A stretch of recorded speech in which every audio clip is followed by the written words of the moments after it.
বাংলাদেশের সংখ্যালঘু হিন্দু যুবককে পুড়িয়ে হত্যা করার ঘটনা তীব্র নিন্দা জানায় সীমান্ত জেলা শ্রীভূমিতে ব্যাপক প্রতিবাদ কর্মসূচি পালন করলো বিজেপি। এই ঘটনাকে ঘিরে শ্রীভূমি শহরে দূরে চরম উত্তেজনা ছড়িয়ে পড়ে। শ্রীভূমি শহরের বিভিন্ন এলাকা থেকে বিজেপির নেতা কর্মী ও সমর্থকরা একজোট হয়ে মিছিল করে শহরের প্রধান সড়কগুলি পরিক্রমা করেন। না নিয়ে বিক্ষোভকারীরা বাংলাদেশের সংখ্যালঘু নির্যাতনের বিরুদ্ধে স্লোগান দেন। চলাকালীন বিজেপি কর্মীরা অভিযোগ করেন দেশে একের পর এক সংখ্যালঘু হিন্দুদের উপরে অত্যাচার চালানো হচ্ছে। দেশের সরকারি কার্যকর কোনো পদক্ষেপ গ্রহণ করা হচ্ছে না। কারীদের দাবি দেশের সরকার সংখ্যালঘুদের নিরাপত্তা দিতে সম্পূর্ণ ব্যর্থ। কর্মসূচি অংশ হিসেবে বিক্ষোভকারীরা প্রধানমন্ত্রী কটাক্ষ করে প্রতীকী পুষ্পতালিকা তৈরি করে প্রদর্শন করে তার বিরুদ্ধে তীব্র প্রতিরোধ জানায়। বিজেপির পক্ষ থেকে দাবি করা হয় এই ঘটনার আন্তর্জাতিক স্তরে নিন্দা হওয়া উচিত এবং অবিলম্ব দোষীদের কঠোর নেওয়া প্রয়োজন। কর্মসূচিকে ঘিরে কোনো ক্ষতিকর ঘটনা এড়াতে শ্রীভূমি শহরে গুরুত্বপূর্ণ এলাকায় মোতায়েন করা হয় পুলিশ বাহিনী। পরিস্থিতি সম্পূর্ণ নিয়ন্ত্রণে ছিল।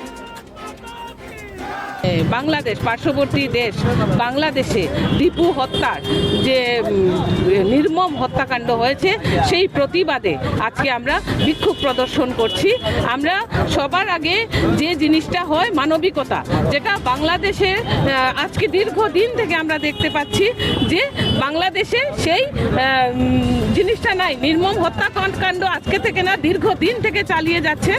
আর আজকের যে এখন বর্তমানে যে পরিস্থিতি বাংলাদেশে আমাদের সংখ্যালঘু হিন্দুদের উপর যে অত্যাচার হচ্ছে, দীপু হত্যাতে আমরা সেটা বুঝতে পাই। আমরা দেখতে পাই একটা জীবন্ত মানুষকে আমরা একটা আমাদের অঙ্গ যদি জ্বলে তাও আমাদের কি কষ্ট হয়, কিন্তু এই জায়গায় নির্মমভাবে কিভাবে এই বাংলাদেশে জ্বালিয়ে মারা হয়েছে সেই মৌলবাদী সংগঠনগুলোকে যিনি প্রশ্রয় দিচ্ছেন তিনি হলেন আমাদের ভারতবর্ষের ভারত বিদ্বেষী ইউনূস সরকার। সেই ইউনূস সরকার যে ওদেরকে যেভাবে পালন পোষণ করছেন, আমার মনে হচ্ছে যে ভবিষ্যৎ আমরা আরো ভয়ঙ্কর দেখতে পাবো, অনেক ভয়ঙ্কর দেখতে পাবো। কারণ এই সময়ে আমাদের এটাকে বিরোধিতা করা খুবই দরকার। এটা ব্যবসায়ী প্রতিষ্ঠানের সঙ্গে ব্যবসা হচ্ছে, সেই ব্যবসার সঙ্গে মানবিকতার বা সেই অত্যাচারের কোনো সম্পর্ক আসে না। ব্যবসাটা বন্ধ করে দেন না কেন?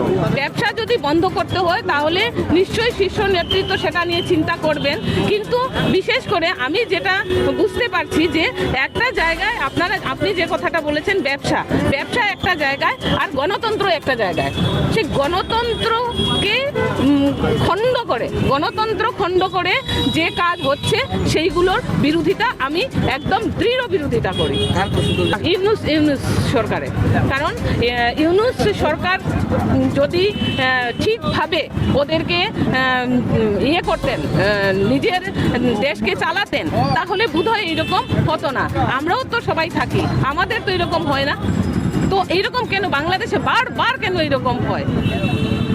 আমি যত আমার হিন্দু মানুষ বেশি আছে তাদের থেকে তোর মানে হেরি লাগে, এই নিরপেক্ষ ধর্ম নিরপেক্ষ লাগে। আর দূর থেকে বেশি থেকে ইসলাম ধর্ম হব লাগে। কিন্তু কি আমি ধিক্কার জানাই ইউনূস সরকারক। ইউনূস মানে এনেকুৱা নোবেল পুৰস্কাৰ পাইছে, তাত নোবেল পুৰস্কাৰত মই ধিক্কাৰ জনাওঁ। মানুহে এনেকুৱা মাৰিবলৈ ক'তো নাদেখিলোঁ। একবাৰ খং উঠিব পাৰে। ইমান মানুহ 1,00,000-2 লাখ মানুহ ৰাস্তাত ওলাই এটা মানুহ কি কয় তেখেতে নবীত কি কৈ দিছে। আৰে তোমাৰ নবী কি ইমান ধ্বংসৰ পাত্ৰ নেকি? নবী হ'লে নবীক ক'লে এইটো প্ৰমাণ কি আছে? প্ৰমাণ নাপেলাই আপোনালোকে এইটো মাৰি দিলে। এনেকুৱা মাৰিব মানুহ হেনো ক'ত পৃথিৱীৰ কোন ইতিহাসত লিখিছে, কোন সংবিধানত লিখিছে? তেওঁলোকে আৰু কৈছে যে আমাৰ 7 চিষ্টাৰ দখল কৰিব। এইবিলাকে দিবা স্বপ্নতে কি আছে, যিবিলাকে গম নাপায় যিবিলাকৰ কি আছে। খাবলৈ আমাৰ পৰা চাউল যাব লাগে, খাবলৈ আমাৰ পৰা ইয়াৰ পৰা আলু যাব লাগে, পিঁয়াজ যাব লাগে। হাত কৰা খাই এনেকুৱা গৰ্দনাত তেল বান্ধিছে, সেইকাৰণে এনেকুৱা মাতিছে। আমি যদি 1 মাহৰ কাৰণে তেখেতে এইবিলাক পঠোৱা বন্ধ কৰি দিলে তেনেহ'লে এইবিলাকৰ এই ডাঙৰ কথাখিনি বন্ধ হৈ যাব। বন্ধ কৰিব এতিয়া চৰকাৰ চিন্তাধাৰা কৰি আছে। ভাবিছিল পার্শ্ববর্তী দেশ পরিবেশের আমার প্রতিবেশীর লগত আমার ভালো ব্যবহার থাকলে ভাল, দেশের কারণে ভাল, আদান প্রদানটো ভাল, সেই কারণে থেকে দি আছে। এনেকুৱা কৰি আছে। এতিয়া ভাবিব চৰকাৰ পুনৰ